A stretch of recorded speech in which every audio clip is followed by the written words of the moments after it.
Assalamualaikum warahmatullahi wabarakatuh. Nama saya Halimah Sa'diah, NIM 210103040040. Di sini saya akan mempresentasikan mata kuliah Bahasa Indonesia dengan judul Pengertian Proposisi, Jenis-jenis proposisi dan bentuk-bentuk proposisi. Semoga dapat dipahami dan selamat menyimak. Yang pertama, yakni pengertian proposisi itu sendiri. Proposisi merupakan satu tutur atau pernyataan yang melukiskan beberapa keadaan yang belum tentu benar atau salah dalam bentuk sebuah berita. Lalu, ada pengertian proposisi juga menurut KBBI yang berarti sebuah ungkapan atau pernyataan yang dapat disangsikan, disangkal, atau diyakini, serta dapat dibuktikan benar atau tidaknya. Dan proposisi sendiri terbentuk atas 3 unsur. Yang pertama yaitu subjek, predikat, dan objek. Subjek merupakan pelaku atau pihak yang melakukan perkara. Lalu predikat adalah perkara yang dikenakan kepada subjek. Lalu definisi kopula sendiri adalah penghubung antara subjek dan predikat. Misalnya, manusia adalah makhluk hidup. Pada kalimat itu, manusia adalah subjeknya, makhluk hidup adalah predikatnya. Lalu kopulanya adalah penghubung antara subjek dan predikat itu, yaitu dalam kata adalah. Selanjutnya, pengertian proposisi menurut terminologi adalah pernyataan dalam bentuk kalimat yang dapat dinilai benar atau salahnya. Selanjutnya adalah jenis-jenis proposisi. Proposisi itu sendiri terbagi atas beberapa jenis, yaitu yang pertama berdasarkan bentuk. Ada proposisi tunggal dan proposisi majemuk. Proposisi tunggal merupakan proposisi yang terdiri atas satu subjek dan satu predikat. Contohnya, kucing adalah hewan peliharaan. Jadi subjeknya adalah kucing dan hewan peliharaan itu adalah predikat.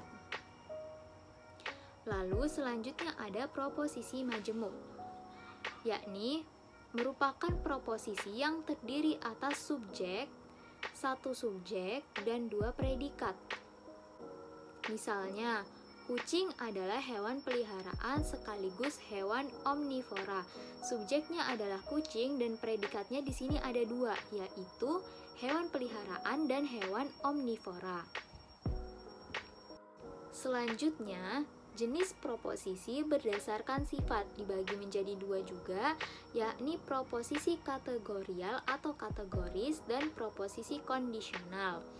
Yang pertama, proposisi kategorial merupakan proposisi yang berisi pernyataan yang membenarkan atau menyalahkan secara mutlak. Misalnya, semua makhluk hidup pasti akan mati. Lalu ada proposisi kondisional yang merupakan proposisi yang berisi pernyataan, pembenaran, atau pengingkaran. Misalnya, langit akan gelap jika akan terjadi hujan. Dan proposisi kondisional ini terbagi lagi menjadi 2, yaitu hipotesis dan disjungtif. Hipotesis yaitu berisi pembenaran atau pengingkaran. Misalnya, lubang jalan akan tergenang air jika waktu hujan deras tiba. Lalu ada disjungtif yang berisi pernyataan berupa pilihan dan biasanya terkandung kata di dalamnya. Misalnya, Meli harus memilih apakah dia akan melanjutkan S2 atau menikah terlebih dahulu. Jadi di dalam ini ada berisi terkandung kata atau di dalam melanjutkan S2 atau menikah, seperti itu. Selanjutnya, jenis proposisi berdasarkan kuantitas. Ada proposisi umum atau universal dan ada proposisi khusus atau partikular. Yang pertama yaitu proposisi umum, yakni merupakan proposisi yang berisi pernyataan suatu hal secara keseluruhan. Biasanya proposisi ini menggunakan kata semua di dalamnya. Misalnya, semua manusia pasti mempunyai 2 mata. Semua manusia pasti mempunyai 2 telinga, seperti itu. Dan selanjutnya ada proposisi khusus atau partikular. Merupakan proposisi yang menyatakan suatu hal secara tidak menyeluruh atau sebagian saja. Biasanya ditandai dengan adanya penggunaan frasa tidak semua. Misalnya, tidak semua anak laki-laki itu kurang ajar. Yang terakhir yaitu ada jenis proposisi berdasarkan kualitasnya, yakni proposisi positif dan proposisi negatif. Proposisi positif atau alternatif merupakan proposisi yang predikatnya membenarkan subjek. Misalnya, semua profesor adalah orang pintar.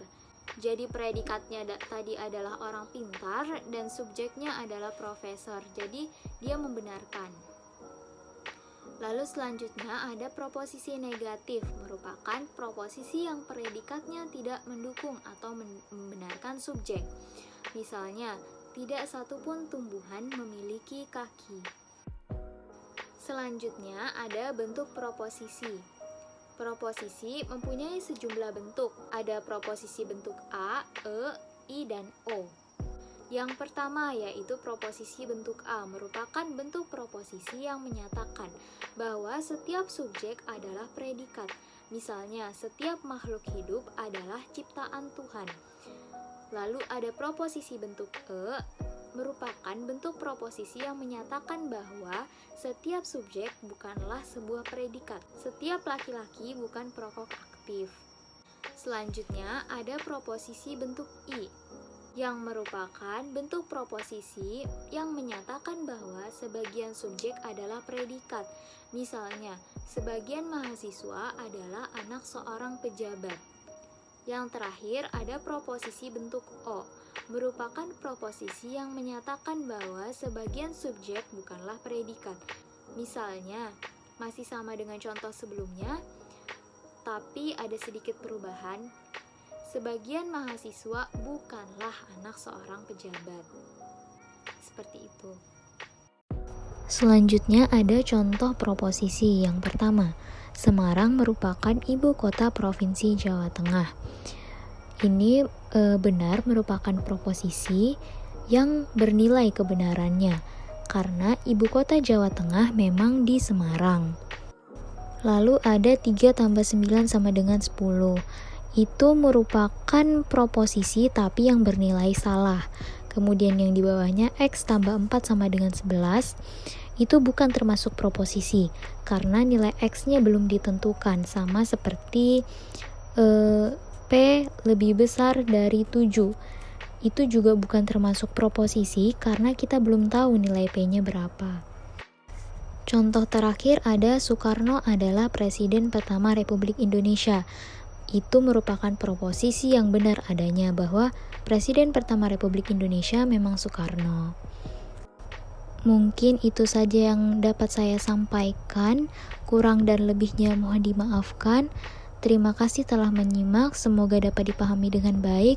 Wabillahi taufiq wal hidayah. Wassalamualaikum warahmatullahi wabarakatuh.